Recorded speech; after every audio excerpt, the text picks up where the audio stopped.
The Clockwork Man. Chapter 3. The Mystery of the Clockwork Man. 1. An hour and a half later, Dr. Allingham and Gregg had their tea together in the sitting room of the former's residence. Bay windows looked out upon the broad High Street, already thronged with Saturday evening excursionists.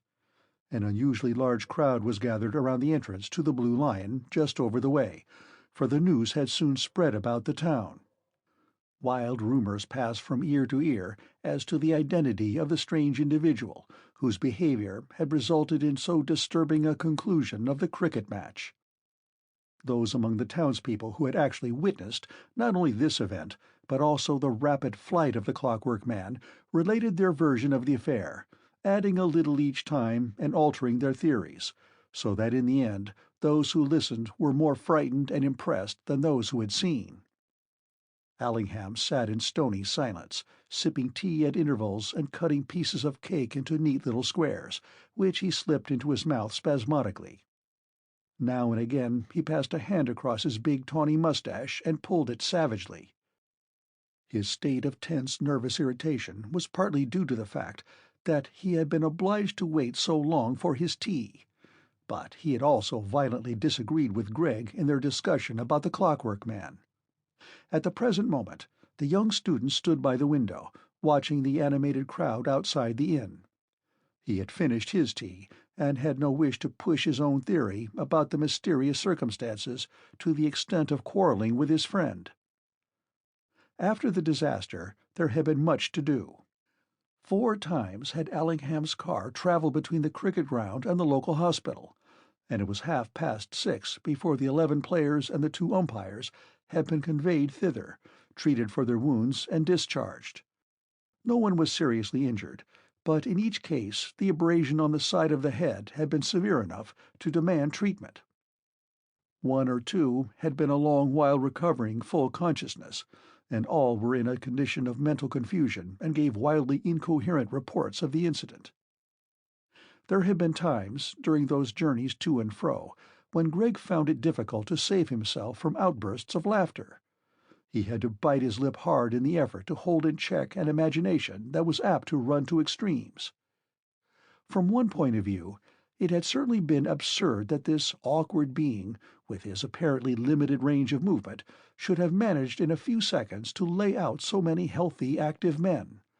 By comparison, his batting performance, singular as it had seemed, faded into insignificance. The breathless swiftness of the action, the unerring aim, the immense force behind each blow, the incredible audacity of the act almost persuaded Gregg that the thing was too exquisitely comic to be true. But when he forced himself to look at the matter seriously, he felt that there were little grounds for the explanation that the Clockwork Man was simply a dangerous lunatic. The flight at a preposterous speed, the flying leap over the hurdle, the subsequent acceleration of his run to a pace altogether beyond human possibility, convinced the young undergraduate, who was level-headed enough, although impressionable, that some other explanation would have to be found for the extraordinary occurrence. Besides, there was Arthur Wither's story about the flapping ears and the queer conversation of the Clockwork Man, his peculiar jerky movements, his sudden exhibitions of uncanny efficiency contrasted with appalling lapses. Once you had grasped the idea of his mechanical origin, it was difficult to thrust the Clockwork Man out of your head. He became something immensely exciting and suggestive.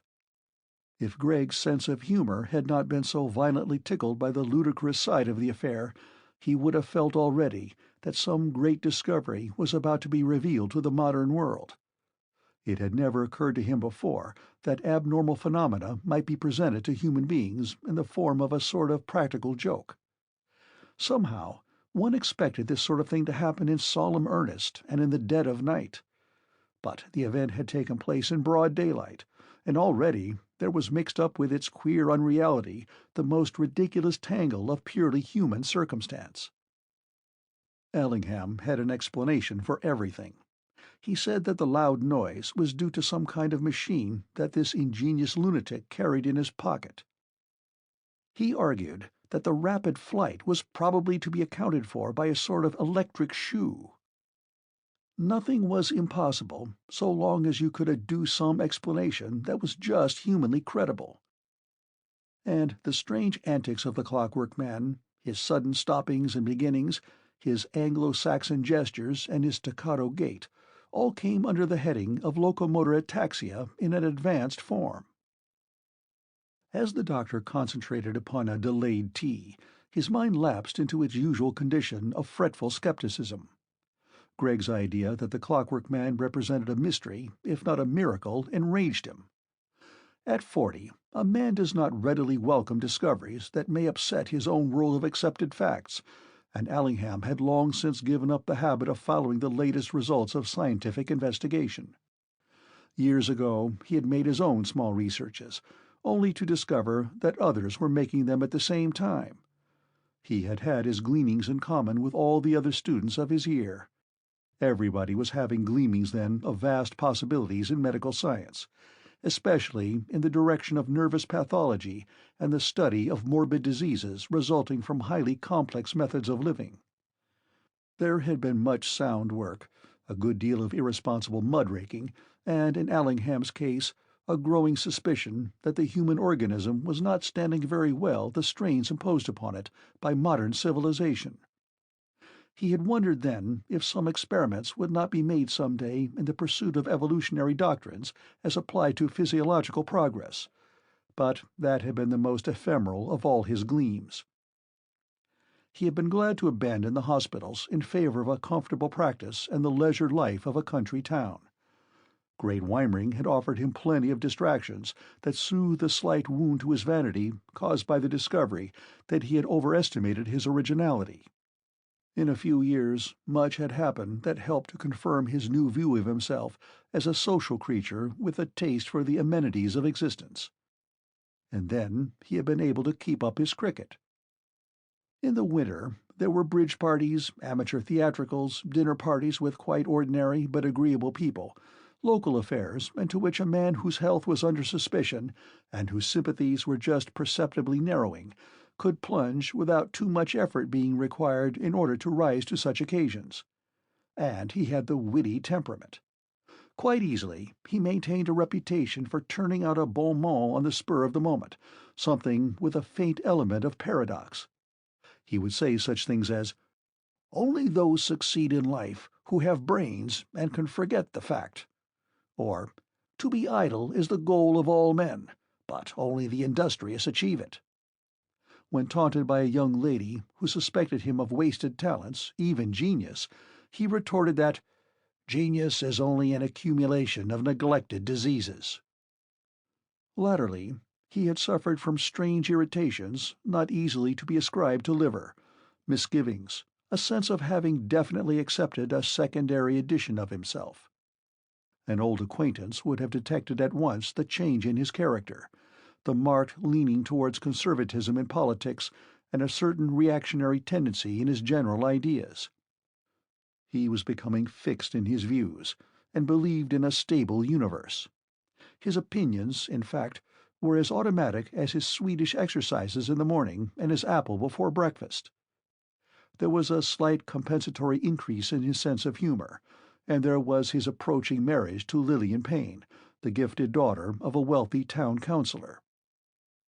That last fact occupied a central place in his mind just at present, but it was also another source of irritation.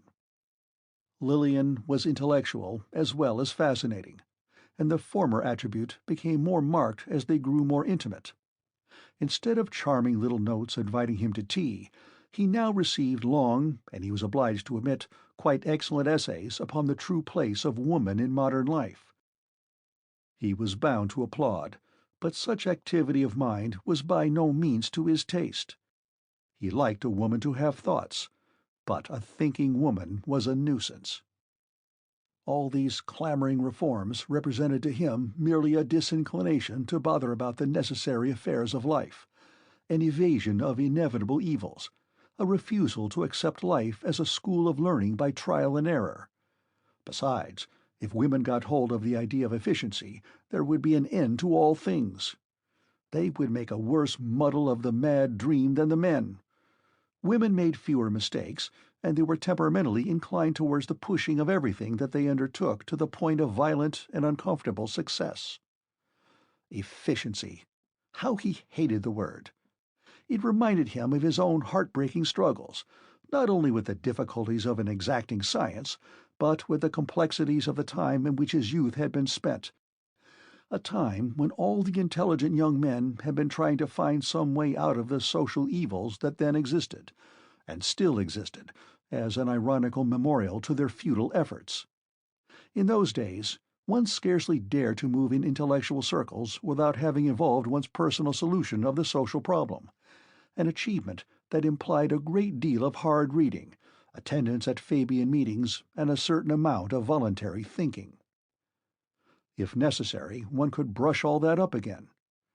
How different life was when it came to be lived! How unlike the sagacious prognostications of doubting youth! There was a substratum underneath all that surge of inquiry and inquisitiveness, all that worry and distress, and that was life itself, known and valued, something that one clung to with increasing strength. The mind grew out of its speculative stage and settled down to a careful consideration of concrete existence. And then, with a sharp jar, his thoughts reverted to the consideration of another irritating circumstance, this ridiculous Clockwork Man, in whom Greg believed even to the extent of thinking it worth while stating the case for the incredible before a man years his senior in experience and rational thought. 2. Allingham got up and stood behind Greg at the window. The latter raised his head a little, as though to catch any words that might float across from the babble of excited voices opposite, but there was nothing clearly distinguishable. "You see," said Allingham, nodding his head and wiping his mustache with a handkerchief, "let the thing work on your mind, and you ally yourself with these town gossips. They'll talk this affair into a 9 days' wonder." Greg shrugged his shoulders in silence. Presently he looked at his watch. "I wonder if Gray will be back soon." Gray was the local inspector of police, in whose hands they had placed the business of rounding up the Clockwork Man. Allingham had loaned out his car for the purpose. "I doubt if we shall see him before midnight," said the latter. "Even supposing he catches his man before dusk, which is unlikely, it will take him another hour or so to drive him to the asylum." Gregg failed to suppress an abrupt snigger. He lit a cigarette to cover his confusion. Once more he envisaged that flying figure on the horizon. "At the rate he was going," he remarked steadily, "and barring accidents, I should say he's reached London by now." "There will be an accident," retorted Ellingham. "Mark my words, he won't get very far." At that moment Mrs. Masters, the doctor's elderly housekeeper, entered the room in order to clear away the tea-things. She was a country woman, given to talking without reserve, except when the doctor's eye fell upon her, as it did upon this occasion. But for once she evaded this check to her natural proclivities. She was not going to be cheated out of her share in the local gossip. She placed the tray on the table and made the visitor an excuse for her loquacity. "Oh, Mr. Gregg, they say the devil's come to Great Weimering at last. I'm not surprised to hear it, for the goings-on in this town have been something terrible since the war, what with the drinking and the young people doing just as they like." "Have you heard anything fresh?" enquired Gregg pleasantly. "Only about old Mr. Winchape," said Mrs. Masters as she packed the tea-things. "He's seen the man that knocked the cricketers down with the bat. That is, if he is a man, but they do say—" "Where did Mr. Winchape see him?" broke in Allingham abruptly. "Along the path from Bapchurch, sir." Mrs. Masters moderated her manner before the doctor's searching eye. "Poor old Mr. Winchape! He's not so young as he was, and it did give him a turn. He said he was hurrying along so as to get home in time for tea, and all of a sudden something flashed by him, so quick that he hardly realized it. He looked round, but it was gone in no time. He reckons it was the old man himself. There was fire coming out of his mouth and his eyes like two red-hot coals." Allingham stamped his feet on the carpet. "I will not listen to such talk, Mrs. Masters. A woman of your age and supposed sense to lend an ear to such nonsense! I'm ashamed of you." Mrs. Masters trembled a little under the rebuke, but she showed no sign of repentance. "I'm only repeating what's said," she remarked, "and for all I know, it might have been the devil. It says in the Bible that he's to be unbound for 1,000 years, and I'm sure he might just as well come here as elsewhere for a start. The place is wicked enough." "Superstitious nonsense!" snorted Ellingham, and he continued to snort at intervals while Mrs. Masters hastily collected cups and plates, and retreated with dignity to the kitchen. "Perhaps you agree with Mrs. Masters?" said Ellingham, as soon as the door was closed. Gregg laughed and lowered himself into an easy-chair. "Superstition, after all, is a perfectly legitimate, although rudimentary, form of human inquiry. These good people want to believe in the devil. At the least opportunity they evoke his satanic majesty. They are quite right. They are simply using the only material in their minds in order to investigate a mystery." "A sort of glamour," suggested Ellingham, trying to look bored. "If you like," admitted Gregg. "Only it does help them to understand, just as all our scientific knowledge helps us to understand the future." "Why drag in the future?" said the other, opening his eyes quickly. "Because," said Gregg, purposely adopting a monotonous drawl as though to conceal his eagerness, "if my theory is correct, then I assume that the Clockwork Man comes from the future." "It's a harmless enough assumption," laughed Ellingham. Gregg rested his head upon the back of the chair and puffed smoke out. "We will pass over the circumstance of his abrupt appearance at the top of the hill, for it is obvious that he might have come from one of the neighboring villages, although I don't think he did. You yourself admit that his manner of approach was startling, and that it almost seemed as though he had come from nowhere. But let that be. There are, I admit, as yet few facts in support of my theory, but it is at least significant that one of the first questions he asked should have been, not where he was, but when he was." "I don't quite follow you," interjected Ellingham. "He asked Arthur Withers what year it was.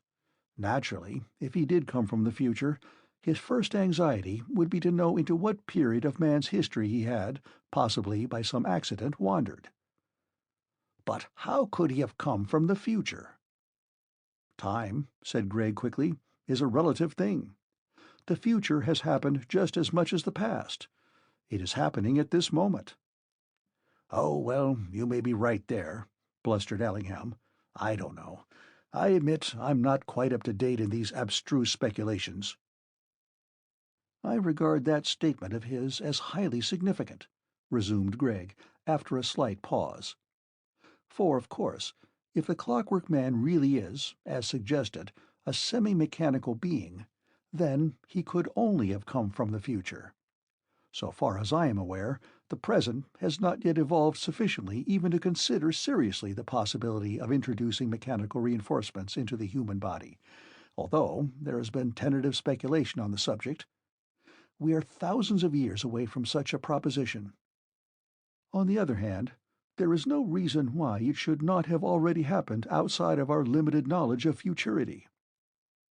It has often occurred to me that the drift of scientific progress is slowly but surely leading us in the direction of some such solution of physiological difficulties. The human organism shows signs of breaking down under the strain of an increasingly complex civilization. There may be a limit to our power of adaptability, and in that case, humanity will have to decide whether it will alter its present mode of living or find instead some means of supplementing the normal functions of the body. Perhaps that has, as I suggest, already happened. It depends entirely upon which road humanity has taken. If the mechanical side of civilization has developed at its present rate, I see no reason why the man of the future should not have found means to ensure his efficiency by mechanical means applied to his natural functions." Gregg sat up in his chair and became more serious. Allingham fidgeted without actually interrupting. "Imagine an exceedingly complex kind of mechanism," Gregg resumed, an exaggeration of the many intricate types of modern machines in use today. It would have to be something of a very delicate description, and yet rather crude at first in its effect. One thinks of something that would work accurately if in rather a limited sort of way. You see, they would have to ensure success in some things at first, even at the sacrifice of a certain general awkwardness. It would be a question of taking one thing at a time. Thus, when the Clockwork Man came to play cricket, all he could do was to hit the ball. We have to admit that he did that efficiently enough, however futile were the rest of his actions. "Hot air," interrupted Ellingham, reaching for his tobacco pouch. "That's all this is." "Oh, I won't admit that," rejoined Gregg cheerfully. "We must acknowledge that what we saw this afternoon was entirely abnormal. Even when we were talking to him, I had a strong feeling come over me that our interrogator was not a normal human being. I don't mean simply his behavior. His clothes were an odd sort of color and shape. And did you notice his boots? Curious, dull-looking things, as though they were made out of some kind of metal. And then the hat and wig." "You're simply imagining all these things," said Ellingham hotly as he rammed tobacco into his pipe. "I'm not. I really noticed them. Of course, I didn't attach much importance to them at the time, but afterwards, when Arthur Withers was telling his story, all that queer feeling about the strange figure came back to me. It took possession of me. After all, suppose he is a Clockwork Man." "But what is a Clockwork Man?" demanded Ellingham. "Well, of course, I can't explain that exactly, but the term so obviously explains itself. Damn it, he is a Clockwork Man. He walks, talks, and behaves exactly like one would imagine." "Imagine!" burst out Ellingham. "Yes, you can imagine such a thing. But you are trying to prove to me that this creature is something that doesn't and can't exist outside your imagination. It won't wash." "But you agree," said Gregg unperturbed, "that it might be possible in the future." "Oh, well, everything is possible if you look at it in that light," grudgingly admitted the other. "Then all we have to do is to prove that the future is involved. Our lunatic must convince us that he is not of our age, that he has, in fact, and probably by mechanical means, found his way back to an age of flesh and blood. So far we are agreed, for I willingly side with you in your opinion that the Clockwork Man could not exist in the present, while I am open to be convinced that he is a quite credible invention of the remote future." He broke off, for at that moment a car drew up in front of the window, and the burly form of Inspector Gray stepped down in company with 2 constables and a lad of about 15, whom both Gregg and the doctor recognized as an inhabitant of the neighboring village of Bapchurch. 3. "Well," said Ellingham, as the party stamped awkwardly into the room, after a preliminary shuffling upon the mat, "what luck?" "Not much, Doctor," announced the inspector, removing his hat and disclosing a fringe of carroty hair. "We ain't found your man, and so far as I can judge, we ain't likely to. But we found these." He laid the Clockwork Man's hat and wig on the table. Gregg instantly picked them up and began examining them with great curiosity. "And young Tom Driver here, he's seen the man himself," resumed the inspector. "That's how we come by the hat and wig. Tell the gentleman what you saw, Tom." Tom Driver was a backward youth at best of times, but he seemed quite overcome by the amount of responsibility now thrust upon him. He shuffled forward, pressing his knees together and holding a tattered cap between his very dirty fingers. A great shock of curly yellow hair fell almost over his large brown eyes, and his face was long and pinched. "I see the man," he said timidly. "I see him as I was going along the path to Bapchurch." "Was he going very fast?" said Gregg. "No, sir. He weren't walking at all. He'd fallen into the chalk pit just by Rock's Bottom." Ellingham burst out into a great roar of laughter, but Gregg merely smiled and listened. "That's how I come to see him," said Tom, shifting his cap about uneasily. I was in a bit of a hurry 'cause Mother said I wasn't to be late for tea, and I been into the town to buy butter as we was a bit short. As I come by Rock's Bottom, and you know how the path bends a bit sharp to the left where the chalk pit lies, it's a bit awkward for anyone as don't know the path." "Yes, go on," said Greg impatiently. "Well, as I was coming along, I see something moving about just at the top of the pit. At first I thought it was a dog, but when I come nearer I could see it was a pair of legs kicking, only they was going so fast you couldn't hardly tell one from t'other. Well, I ran up, thinking as very likely someone had fallen in, and sure enough it was someone. I caught hold of the legs, and just as I was about to pull him out—" "Did the legs go on kicking?" said Greg quickly. "Yes, sir, I had a job to hold 'em. And then, just as I was going to pull him out, I noticed something." Tom paused for a moment and began to tremble. His teeth chattered violently, and he looked appealingly at his listeners as though afraid to continue. "Go on, Tom," commanded Inspector Gray. "Spit it out, lad. It's got to be said." He hadn't got no back to his head," blurted out Tom at last. "What?" rapped out Allingham. "There you are," said Tom, cowering and glancing reproachfully at the inspector. "I told you as how the gentlemen wouldn't believe me. 'Tain't likely as anybody would believe it as hadn't seen it for themselves." "But what did you see?" inquired Greg kindly. "What was there to be seen?" Tom's eyes searched the room as though looking for something. Greg was standing with his back to the fireplace, but noticing that Tom seemed to be trying to look behind him, he moved away. Tom immediately pointed to the clock that stood on the mantelpiece. "It was a clock," he said slowly, "just like that one, only more so, in a manner of speaking. I mean, it had more hands and figures, and they was going round very fast. But it had a glass face just like that one, and it was stuck on his head just where the back ought to be. The sun was shining on it at first, that's why I couldn't be sure what it was for a long time, but when I looked closer I could see plain enough, and it made me feel all wobbly, sir." "Was there a loud noise?" asked Greg. "No, sir, not then. But the hands was moving very fast, and there was a sort of humming going on, like a lot of clocks all going on at once, only quiet like.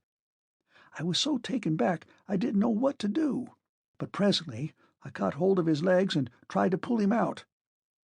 It warn't an easy job, 'cause his legs was kicking all the time, and although I hollered out to him he took no notice. At last I dragged him out, and he lay on the grass still kicking. He never even tried to get up, and at last I took hold of his shoulders and picked him up. And then, as soon as I got him up and stood him on his feet, and afore I had time to have a good look at him, off he goes, like greased lightning. An awful noise started, like machinery, and afore I had time to turn round he was down the path towards Bapchurch and out of sight. I tell you, sir, it gave me a proper turn." "But how did you come by these?" questioned Greg, who was still holding the hat and wig. "I see them lying in the pit," explained Tom. "They must have dropped off his head as he lay there. Of course, he hadn't fallen very far, otherwise his legs wouldn't have been sticking up. It ain't very steep just there, and his head must have caught in a bit of furze. But the hat and wig had rolled down to the bottom. After he'd gone, I climbed down and picked him up." Greg passed the hat and wig to Allingham and whispered something. The other looked at the inside of the hat. There was a small label in the center with the following matter printed upon it: "Dunn Brothers, Universal Hat Providers, established over 2,000 years." For a moment Allingham's face was a study in bewilderment. He tried to speak, but only succeeded in producing an absurd snigger. Then he tried to laugh outright, and was forced into rapid speech. "Well, what did I say? The whole thing is preposterous. I'm afraid, Inspector, we've troubled you for nothing. The fact is, somebody has been guilty of a monstrous hoax." "Look at the wig! Look at the wig!" interrupted Greg feverishly. Allingham did so. Just on the edge of the lining there was an oblong-shaped tab with small gold lettering. W. Clarkson, wig-maker to the 7th International. "Well, well, it's what I said," the doctor went on, swallowing quickly. Someone has... He broke off abruptly. Greg was standing with his hands behind him. He shook his head gravely. "It's no use, Doc," he observed quietly. "We've got to face it." End of Chapter 3.